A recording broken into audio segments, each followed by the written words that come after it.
કોઈને હું તો દુનિયામાં ફરું છું, ચેલેન્જ આપું છું કે મારી ગાડીને મારા સેવકો કોઈ કદાચ મારા સાનિધ્ય નિમિત્તે જો 5 રૂપિયા ઉઘરાવા આવે ને તે દી આ માથું ઉતારીને ભોળાનાથના પગમાં નાખી દેવાનું.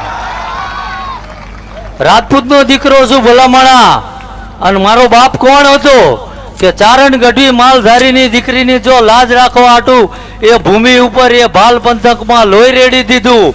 અને 900 વર્ષ પ્રગટ થયો. મેં વચન આપ્યું કે કદાચ ગરીબી આટો લઈ જાય ને તું પરીક્ષા લેવા ઉતર્યો હોય તો સાસ ને રોટલો મોહળીને ખાઈ લઈશ, બાકી ધૂણુંનો ધંધો ના કરવું ભાઈ. સમજાય? ગમે ત્યાં જતો રહો 500 કિલોમીટર અને કોઈ એમ કહી દે બાપુને કવર આપ્યું ને એના માણસે લીધું, તેથી એ ભૂમિકા ઉપર માથું ઉતારીને આપી દેવાનું ભાઈ. એ રાજપૂત છું. આ તો ઘણા અમે હાથમાં કોથળીઓ ચડાવી વી વાળી, અમે કોણ છો દેખાઈ આવો છો ભલામણા. આ લોહી છે તમારું? કયું લોહી છે? અમારા બાપાએ આમ કર્યું આમ કર્યું, એના એ ખોટા ગાજરા મારવા મૂકો ભલામણા. જો તમારામાં એ લોહી હોય ને તો આજ મન જોયું નગર મારી આ ગાંધીનગર સાઈડ મારો પહેલો પ્રોગ્રામ છે. પ્રોગ્રામ તો ના કહેવાય કારણ કે હું ક્યાં ગઉં છું, પણ હાજરી પહેલી વાર છે. અને મને એવું થતું હતું ખાડું ત્યાં જઈને અને હું પરચોય આપી દઈ, ધૂણું જરૂરી નથી. આશાપુરાના મઢમાં મને લઈ ગયા, બાપુ હતા જોડે, એટલે ભૂદેવની વાત વ્યાજબી હતી કે જે કોઈ સાધુ સંત ભુવા ભગત આવે તો એના વિશે ઇતિહાસ કે. એટલે મારો સાફો બાંધતા હતા. મને કીધું બાપુ અહીં આટલા વરા મોર. એટલે મેં કીધું ભૂદેવ તમે ના બોલશો, હું કહી દઉં. અને હું તો અહીં આવ્યો કહેવાય, મારો ઠાકર તો અહીં આવીને જ્યો કહેવાય.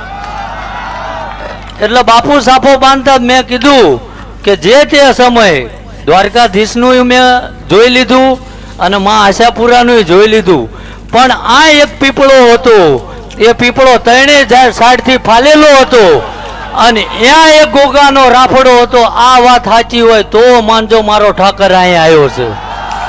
બાપુ બોલ્યો તો નતો બોલ્યો? એટલે ધૂણવું જરૂરી નથી. મેં નક્કી કર્યું છે, કારણ કે કોઈનો વિરોધ નથી, મારો કોઈ ભાઈબંધ નથી. આ કોઈક ભુવાનો વિરોધ કરીને મારા મન પાડી દઈને કદા, જોકે પાડી તો નહીં શકે કારણ કે સોમનાથના શિખરે બેઠો ને એનો હાથ છે માથે ભલામણા એમ.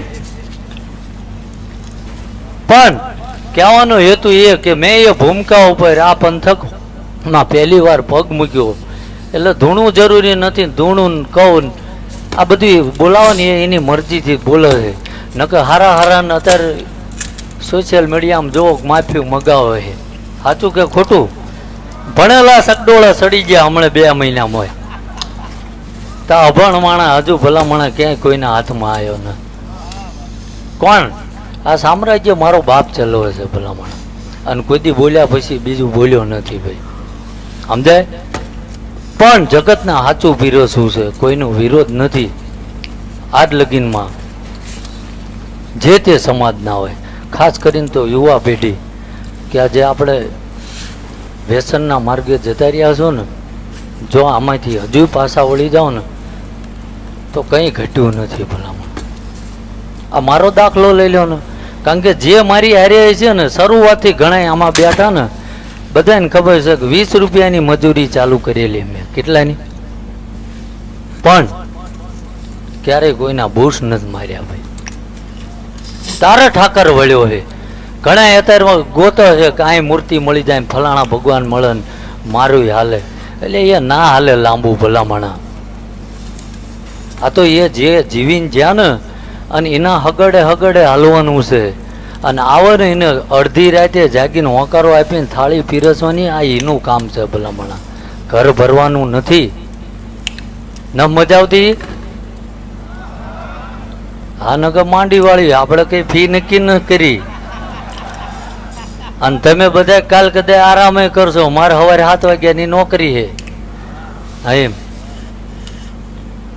એટલે કહેવાનો હેતુ એ છે કે વ્યસનમાંથી નીકળશો.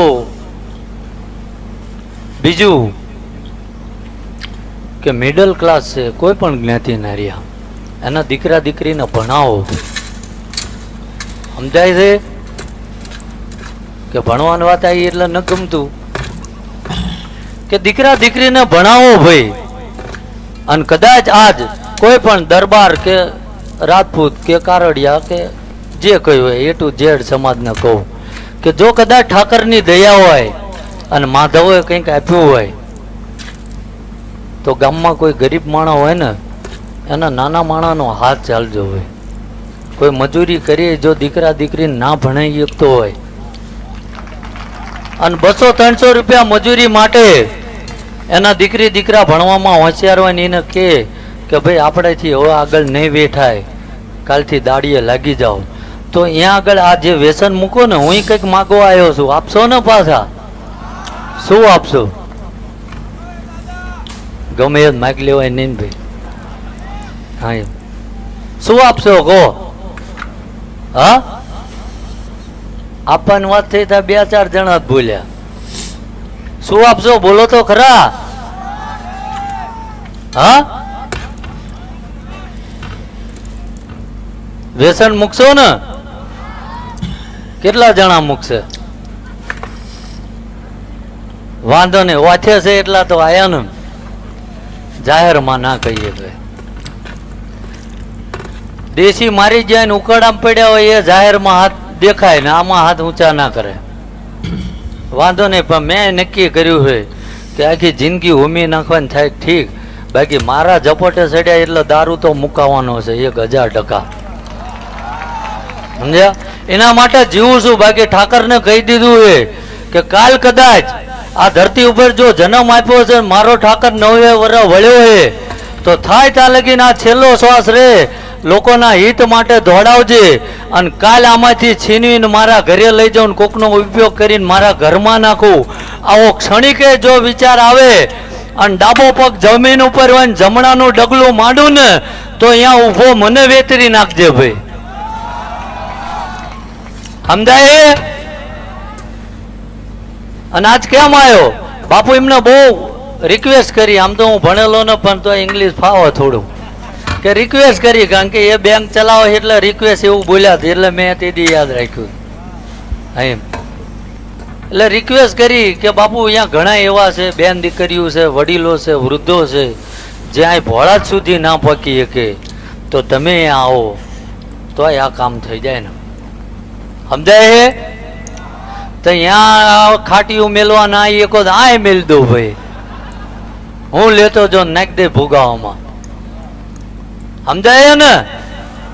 એટલે સમયનો અભાવ છે. આમ તો ઘડિયાળ બાંધતો નથી પણ 1:30-2 જેવું થવા આવ્યું છે.